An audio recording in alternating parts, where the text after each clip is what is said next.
দেশের শীর্ষ পত্রিকার প্রধান প্রধান শিরোনাম প্রতিদিনের বাংলাদেশ।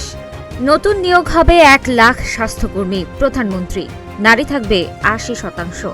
এবার বৃষ্টির মরদেহ উদ্ধার, দ্রুত দেশে পাঠানোর অনুরোধ। ট্রাম্প অবসানের কথা বললেও যুদ্ধের জন্য প্রস্তুত ইরান। এখনও রহস্যেই ঘেরা মেজর জিয়া। মামলা, হুলিয়া ও সাজার দ্বন্দ্ব তুলে নিতে আইন ও স্বরাষ্ট্র মন্ত্রণালয়ে আবেদন। কালের কণ্ঠ।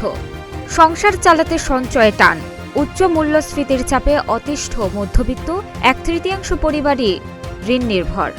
ঢাকা সিলেট মহাসড়ক ও রেল যোগাযোগ উন্নয়ন করা হবে।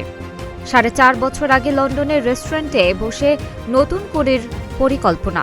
সমস্যার মূলে অন্তর্বর্তী সরকার, টিকা কেনায় চরম গাফিলতি। হামের প্রাদুর্ভাব ইস্যুতে মার্কিন সায়েন্স জার্নাল। যুগান্তর। বাকযুদ্ধেও ঐক্যের বার্তা, ত্রয়োদশ সংসদের প্রথম অধিবেশন। শোন অ্যারেস্ট ঘিরে ঘাটে ঘাটে বাণিজ্য, জুলাই গণ অভ্যুত্থানের মামলা। জামিন পেলেও সহজেই মিলছে না কারামুক্তি। যে কোনো সময় বন্ধ হতে পারে মধ্যপাড়া খনি। বিক্রি হচ্ছে না পাথর, রাখারও জায়গা নেই। সমকাল। আত্মীয় ও জামাতিকরণের অভিযোগ নিয়োগে। 22 শিশু কিশোরী নিখোঁজ, সন্দেহে পাচার চক্র। নিখোঁজদের মধ্যে 11 জন মেয়ে ও 3 জন ছেলে। উচ্চ ঝুঁকিপূর্ণ এলাকায় টিকাদান কম। প্রচার নেই, কুসংস্কার ও অজ্ঞতায় পিছিয়ে বস্তি শ্রমজীবী পরিবার। পথশিশুরা টিকার বাইরে। ইত্তেফাক। ইরানের প্রস্তাবে সন্তুষ্ট নন ট্রাম্প।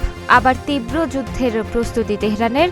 যুদ্ধে জড়ানোর সম্ভাবনা নাকচ ফ্রান্সের। তরুণদের উদ্যোক্তা হিসেবে গড়ে তুলতে প্রণোদনা থাকছে। আসছে বাজেট 2026-27।